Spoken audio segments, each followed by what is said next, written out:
Bueno, ok,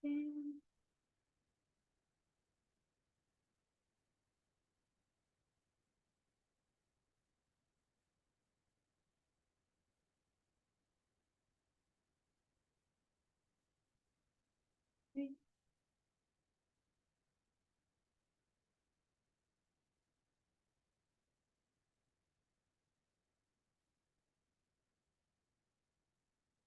En cuanto a los transportadores, receptores y enzimas como dianas del capítulo 2 del libro de Estado. Por esto. Bueno, comienza diciéndonos que tenemos más de 100 fármacos que van a ser psicotrópicos. De estos los empieza a dividir. Y tenemos un tercio que se dirigen a uno de los transportadores de un neurotransmisor, que serían que serían las monaminas. Entonces, ya tenemos 33,33 más o menos que se dirigen a estos, otro tercio de receptores diana acoplados a proteínas G y un 10% a enzimas. De este primer tercio de los que se dirigen a uno de los transportadores de un neurotransmisor, vamos a tener a los transportadores del neurotransmisor. Entonces, comienza a platicarnos acerca de la clasificación y la estructura de los mismos, que de hecho van a tener una estructura común en algunos aspectos y distinta en otros. Ya lo vamos a abordar más adelante. Tenemos que la membrana neuronal mantiene el constante del medio interno. Entonces, está la neurona y su membrana va a contener prácticamente a lo que está intraneuronal, que serían también los neurotransmisores. La permeabilidad selectiva y obviamente también las partes celulares, ¿verdad? La permeabilidad selectiva de la membrana permite la descarga y captación de las moléculas para responder a las necesidades del funcionamiento celular. Entonces, dependiendo de lo que se necesita en la célula, se va permeabilizando de una forma selectiva a qué permite que entre y que no, el paso. Muy biología básica, ¿verdad? En los neurotransmisores, en las vesículas intracelulares, digamos, está la neurona. Adentro de la neurona hay vesículas intracelulares que serían intraneuronales y entonces ahí, adentro de las vesículas también van a haber neurotransmisores y están ahí para tres funciones principales. Uno, almacenarse. Si tengo mis vesículas, los tengo guardaditos adentro de la célula para cuando sean necesarios. Dos, uso para la neurotransmisión, porque en algún momento, como se están almacenando, porque se van a guardar, es como una gran refri que almacena y luego saca. Entonces, se va a llegar a unir a la membrana celular de la neurona y se va a soltar de la vesícula al área extracelular. Y tres, para la protección contra el metabolismo. Entonces, cuando hablamos de transportes de neurotransmisores, vamos a tener dos tipos de transportes. La recaptación presináptica, que ya incluye neuronas, ¿verdad? Como tal, y el almacenamiento vesicular, que está intraneuronal. Entonces tenemos, podríamos decir, un extracelular y un intracelular. El extracelular, la recaptación presináptica, y el intracelular, el almacenamiento vesicular. Em, Cosas importantes de acá. Habíamos dicho en un inicio sobre las estructuras. Bueno, estas estructuras van a estar en común y van a entrar y salir de la membrana 12 veces y se unen al neurotransmisor antes de transportarlo. Entonces, no va a ser algo como que esta es la membrana y esta es la estructura, sino que va a ser algo en donde va a tener un contacto con la membrana 12 veces aproximadamente. Usan un transportador molecular que pertenece a la superfamilia de proteínas de 12 regiones transmembrana, que es esto mismo que les menciono de la estructura. Va. Entonces tenemos subclases principales de transportadores de membrana plasmática para neurotransmisores. Em, y sus subclases de transportadores intracelulares de vesículas sinápticas para neurotransmisores. ¿Por qué? Porque habíamos dicho que habían dos formas eh, em, este, em, de transporte, ¿verdad? El extracelular y el intracelular. Aquí vamos a tener el intracelular de las vesículas sinápticas y el extracelular de los transportadores de membrana plasmática para neurotransmisores. Entonces, vamos a empezar hablando de estos. Algunos van a ser presinápticos y otros van a estar en las membranas gliales. Los transportadores, y vamos a clasificar esto en dos. Van a estar los transportadores acoplados a sodio y cloruro y los transportadores de glutamato de alta afinidad. Entonces, los que van a estar acoplados a sodio y cloruro van a ser de la familia de los genes SLC6, que son transportadores de solutos. Y los transportadores de glutamato van a ser de la familia de los genes SLC1, transportadores de solutos. Va. Entonces pensemos, SLC6. ¿Por qué 6? Ya lo vamos a abordar un poquito más adelante. Em, y de estos transportadores acoplados a sodio y cloruro van a haber transportadores para monoaminas y transportadores para GABA y glicina. Entonces, de los de monoaminas vamos a tener, ¿qué monoaminas? Serotonina, norepinefrina, dopamina y de los transportadores para de los transportadores para GABA y glicina, ya tenemos 5. Y estos son de la familia de genes SLC6. Y el otro es uno que vamos a ver un poquito más adelante, que es el único que nos faltaría para completar los 6. De momento vamos con 5. Y acá familia de genes SLC1, que es solo de alta afinidad para glutamato, únicamente glutamato. De estos entonces, de los acoplados a sodio cloruro de la familia del SLC6, que transportan solutos, vamos a tener primero a los transportadores para monoaminas, serotonina, norepinefrina y dopamina. Vamos a platicar un poquito de ellos. Entonces, estos van a tener transportadores presinápticos únicos. Eso significa que no hay distintos tipos, son únicos en cada neurona de monoamina, pero el mismo transportador vesicular. Entonces, van a ser la serotonina, la norepinefrina y la dopamina, van a tener distintos transportadores presinápticos, o sea, distintos carritos para su viaje extracelular, pero mismo transportador vesicular. O sea, mismo carrito, mismo almacén intracelular. Es el mismo para los tres, comparten el mismo, pero los de afuera son distintos. Entonces, de estos, ¿a qué se refiere con únicos? Con únicos nos referimos a la secuencia del ADN y a las afinidades de unión, pero también tienen afinidades por aminas distintas. Entonces, no significa que va a ser único como para él en sí mismo, como una monogamia, sino que va a ser único para ellos, pero también van a tener acceso para otros neurotransmisores. Em, el único transportador presináptico para cada uno sería serotonina, el SERT, norepinefrina NET y dopamina DAT. Este de serotonina también, que es el SERT, también va a tener unión al éxtasis y a la serotonina, a los dos, que sería el éxtasis, el NDMA.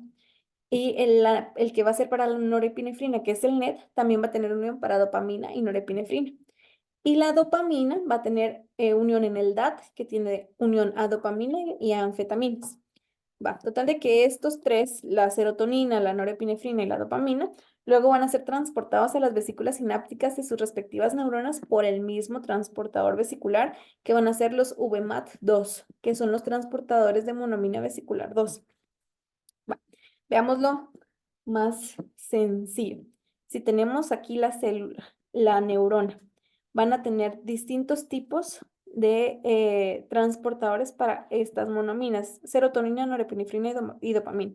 Digamos, estos tres dedos son distintos, cada uno es distinto y van a estar acá de forma extracelular, van a transportar, a llevar las monoaminas, a llevar los neurotransmisores a la célula, a la neurona.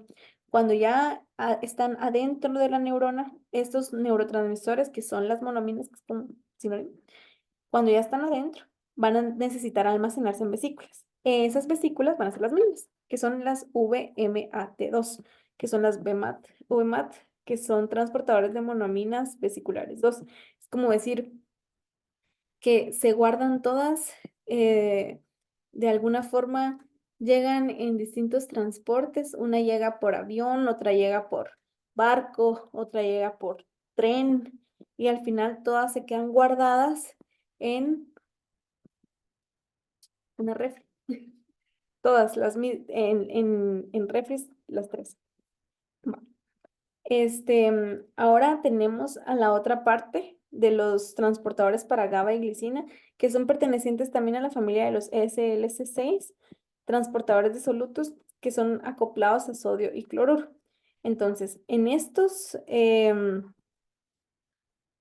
vamos a tener en conjunto a esos a los que ya vimos del resto y a los transportadores de glutamato de alta afinidad que son de la familia SLC1, que adicional a estos hay otros transportadores. Entonces, existe un transportador presináptico para la colina. Y este es el otro neurotransmisor que les mencionaba. Y por eso acá pongo SLC6, porque entonces vamos a tener serotonina, dopamina, serotonina, norepinefrina, dopamina, 3, colina, 4, GABA, 5 y glicina, 6, para entrar en la familia de los SLC6 y luego hablar de las diferencias, pero ahora ya comprendemos por qué 6. Total de que existe un transportador presináptico para la colina, pero no se asocia o no se relaciona con medicamentos. Y hacen ahí un espacio en donde recuerdan que la colina es el precursor de la acetilcolina. Hay varios transportadores para el GABA y mencionan que aquí entran los GAT1 a 4. El GAT1 es bloqueado selectivamente por la tiagabina, en donde van a ver, es un anticonvulsivo y lo explican también ahí, ¿verdad? Y hay múltiples transportadores para dos aminoneurotransmisores, para dos aminoácidos que son neurotransmisores, que sería la glicina y el glutamato. Pero este glutamato va a pertenecer a la SLC1, no a la 6, sino va a ser la SLC1 que dijimos que era de alta afinidad. Aquí está, de alta afinidad para el glutamato, transportadores de glutamato de alta afinidad. Familia de genes SLC1, transportadores de solutos. Va, entonces, vamos a tener que hay múltiples transportadores para dos aminoácidos, que serían la glicina y el glutamato. Este glutamato va a tener transportadores de aminoácidos excitatorios 1 al 5, que son los EAAT1,5, y el transporte a la glía. Aquí ocurre algo interesante que lo describen, que es que el glutamato pasa a glutamina y luego de la glutamina otra vez a glutamato cuando ingresa a la neurona presináptica, precisamente para eso, para volver a convertirse en glutamato. Aquí entonces vamos a tener estas dos familias distintas. ¿Y cuáles son las diferencias principales de los SLC6 y los SLC1? Bueno, los SLC6 van a estar en dímeros, los SLC1 en trímeros, en 3.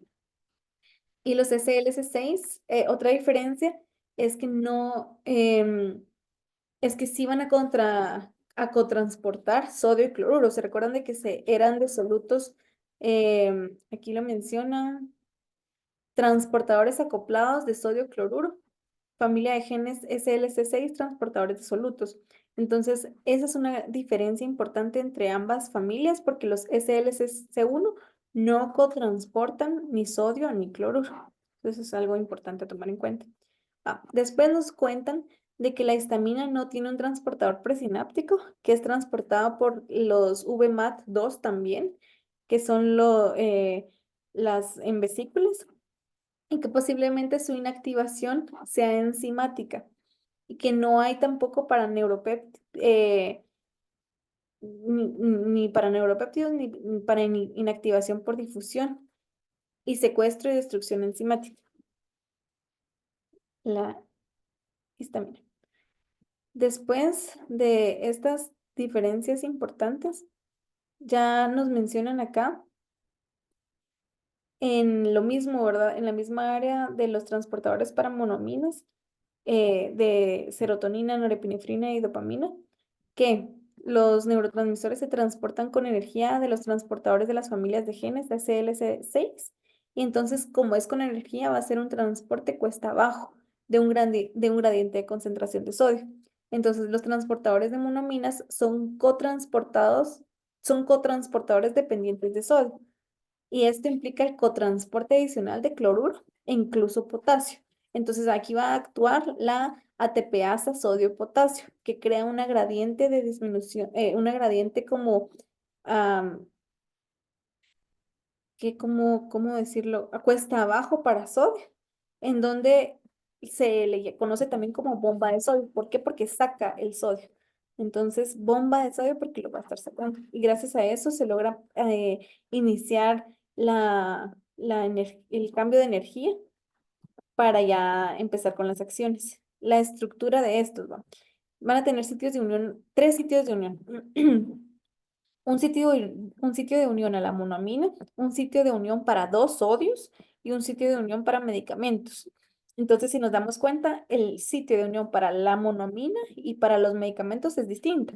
Por lo tanto, sería un sitio de unión alostérico para los medicamentos, porque no va a ser el mismo espacio de unión. Estos de sodio, cuando tienen el sodio, los sitios de unión para sodio tienen el sodio, aumentan la afinidad para la monoamina.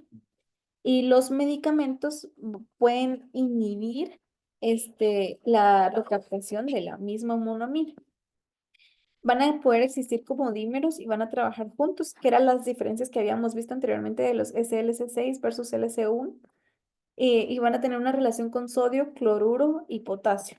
Van a tener cotransporte de sodio y cloruro, o sea, que también los van a llevar hacia la neurona, y contratransporte de potasio, o sea que van a sacar potasio, van a llevar también sodio y cloruro y van a sacar potasio. Los medicamentos que se pueden relacionar en estas áreas van a ser los ISRS, el metilfenidato, las anfetaminas y drogas como cocaína, el DAT y NET, ¿verdad? Que van a ser los receptores para dopamina y norepinefrina. Em, Básicamente eso sería de las clases de transportadores principales de membrana plasmática para neurotransmisores, que era lo que habíamos visto del movimiento extracelular de las monoaminas. Ahora vamos a hablar sobre las subclases de transportadores intracelulares de las vesículas sinápticas para neurotransmisores. Vamos a tener familias de genes SLC18, SLC32 y SLC17. El 18 va a tener transportadores vesiculares de monoamina, que son los VMAT. Ojo, no son los VMAT2, sino solo VMAT, que va a ser para serotonina, norepinefrina, dopamina e histamina. Y van a tener objetivos para las anfetaminas, tetrabencina, y van a tener un transportador vesicular de acetilcolina, específico para la acetilcolina. Está la familia de los genes SLC32, que van a ser transportadores de aminoácidos inhibidores vesiculares, que son los VIAAT, para GABA, o sea, inhibidores GABA, ¿verdad? Y la familia de los genes SLC17, que van a ser transportadores vesiculares de glutamato, que son los GLUT1A3. Entonces, vamos a tener que de estas van a tener un almacenamiento facilitado por la ATPasa de protones, estas tres. Y luego ya nos habla de otro, un nuevo, un SV2A. Este va a tener 12 regiones dentro de la membrana de la vesícula sináptica.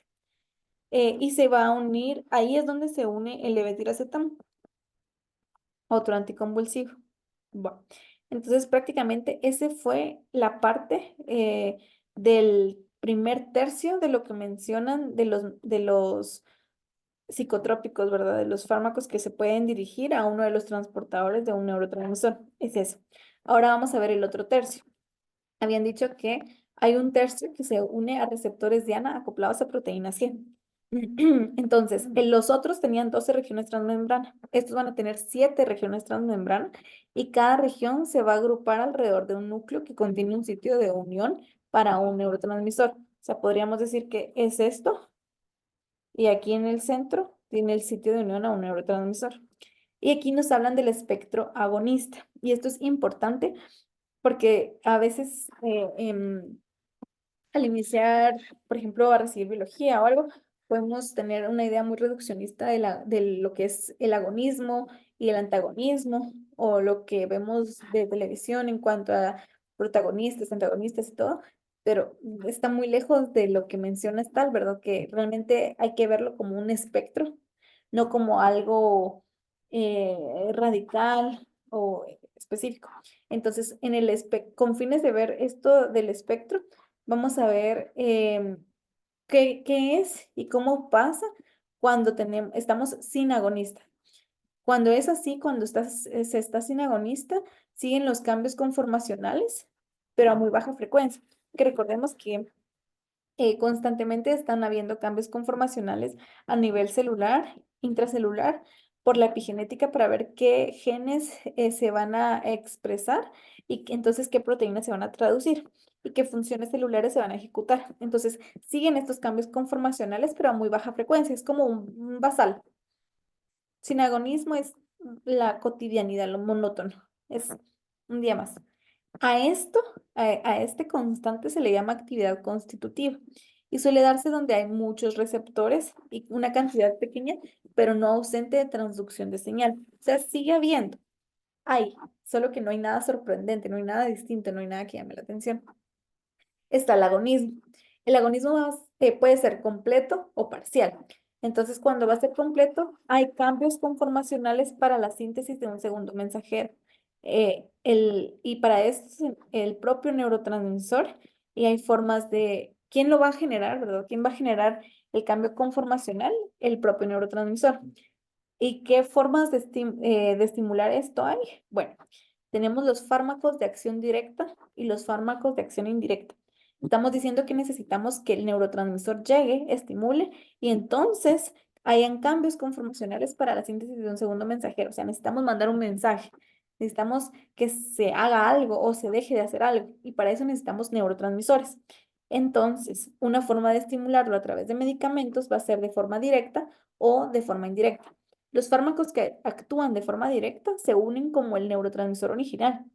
Entonces, si necesitamos neurotransmisores, el fármaco viene y se hace como un neurotransmisor y se une como que si fuera el neurotransmisor. Y entonces empieza la acción para la síntesis de un segundo mensajero.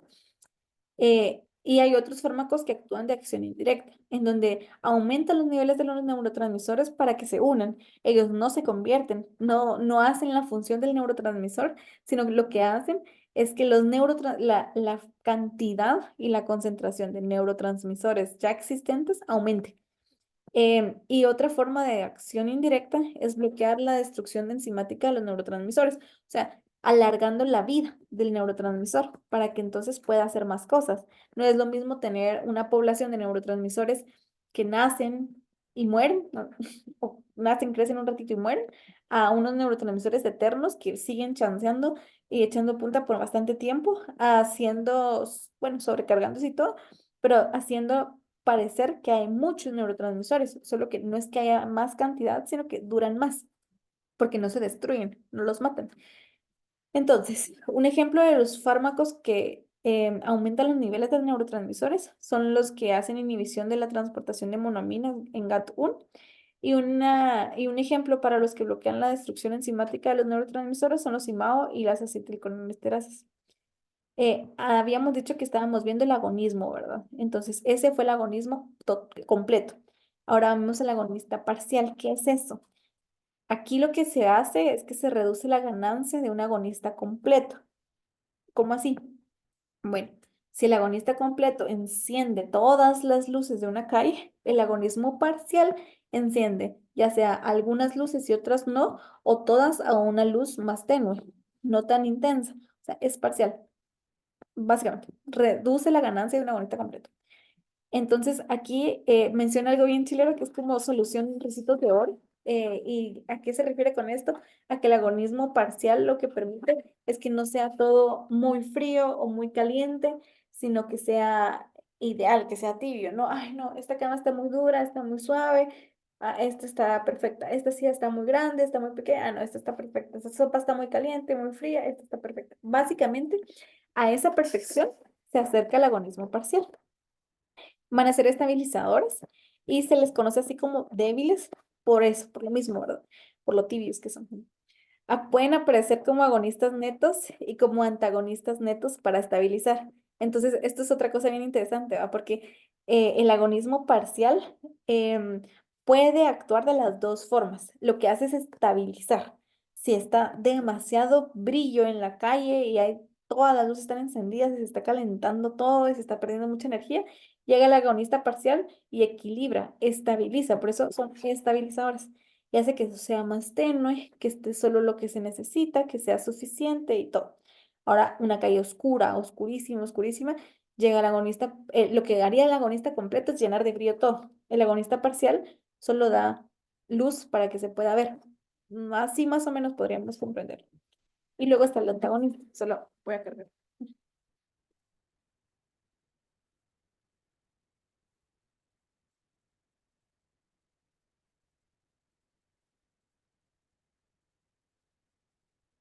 Está el antagonista. Entonces, el antagonista va a bloquear la acción del agonista del neurotransmisor natural en todo el espectro. O sea, va a bloquear la acción del antagonista, no va a hacer lo contrario, solo va a evitar que ocurra. Y eso es importante. O sea, el antagonista no hace lo contrario. No es como que si yo apago, o sea, si están apagar algo, sino evitar que lo encienda. ¿M? Entonces, bloquea la acción del agonista del neurotransmisor natural en todo el espectro. Puede hacer cambios conformacionales, pero no cambios de la transducción. Y esto es importante, porque entonces no altera, o sea, un antagonista al final de cuentas no altera ya la transducción de señales, no va a generar un cambio, no va a decir que expresar que no. em, no va a hacer tanto impacto en la epigenética, sino que va a evitar nada más bloquear las acciones que un agonista sí pudiera tener en estos cambios. Van a ser neutrales y silenciosos por lo mismo, porque no es como que estén en pro o contra, solo evitan lo que sea pro y lo evitan lo que sea contra. Por eso son neutrales y silenciosos. Y en presencia de un agonista van a bloquear las acciones de ese agonista, pero no hará nada por sí mismo. O sea, si está el antagonista y no hay un agonista, el antagonista no puede hacer nada. Por eso es silencioso. Porque si está ahí, no hay nada que pueda bloquear. En cambio, si hay un agonista, el agonista está intentando mandar las señales para transducción y viene el antagonista y ¡pum! Lo bloquea, lo para y lo limita. Eso es lo que hace. Devuelve la conformación del receptor al estado que existe cuando no hay agonista. O sea, al estado sin agonismo, a lo basal, a lo constitutivo. También bloqueará las acciones de un agonista parcial. Entonces, bloquea esas acciones e invierte un agonista parcial e invierte un agonista inverso. ¿Y qué es el agonista inverso? El agonista inverso es lo que posiblemente en algún momento pudimos creer como antagonista. El agonista inverso sí hace un cambio conformacional, estabilizando a una forma totalmente inactiva. Produce una reducción funcional de la transducción de señales y detiene la actividad constitutiva. Disminuye el nivel de transducción de señales de referencia. O sea, el agonista inverso es el que apaga las luces del callejón, no el antagonista. El antagonista evita que el agonista encienda las luces, pero el agonista inverso es el que hace lo contrario. Este es el que sí actúa. Este sí va a tener cambios de conformación importantes y significativos. Y ahora ya, pues nos quedamos ya solo en el 10% restante, que es el que menciona que se dirige a las enzimas, que es este. Y vamos a comenzar. La activación enzimática es la conversión de una molécula en otra. O sea, ¿qué es lo que hace una enzima? Pasa de un sustrato a un producto. Cataliza. Eso es lo que una enzima hace. Entonces vamos a tener inhibidores enzimáticos que impiden la unión entre la enzima y su sustrato. ¿Por qué? Porque si no queremos que ocurra, si no queremos que exista este producto, entonces, y este producto se crea cuando un sustrato y una enzima se enamoran, entonces vamos a inhibir, vamos a evitar esa unión y que exista el producto. La unión de los inhibidores puede ser de dos tipos, puede ser reversible o irreversible. Cuando es reversible, el sustrato compite y cuando es irreversible, es un inhibidor suicida. Cuando este compite, cuando el sustrato va a competir, se gana, o sea, como es competencia, hay un ganador, ¿verdad? ¿Quién gana? El que tenga mayor afinidad o el que tenga mayor cantidad de presencia. Entonces, estamos con una enzima acá y estamos intentando inhibirla. O sea, estamos intentando que un inhibidor reversible se una a la enzima, en vez de que la enzima se una al sustrato. Entonces, ¿cómo lograr mejorando la afinidad del inhibidor a la enzima en comparación al sustrato?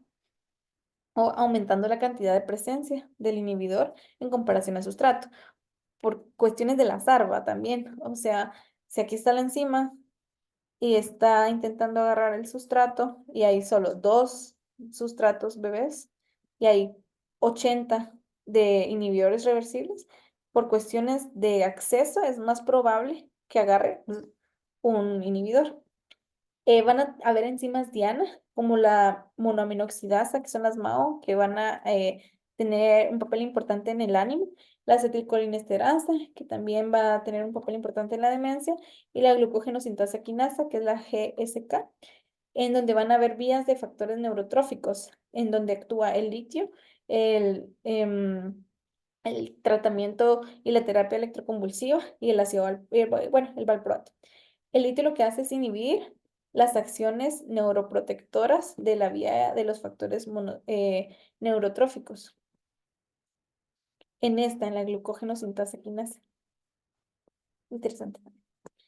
Y menciona también em, que hay fármacos que son citocromo P450, que son enzimas metabolizadoras.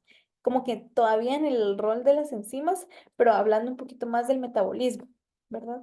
Entonces, están las acciones farmacocinéticas que están mediadas por metabolizaciones hepáticas e intestinales.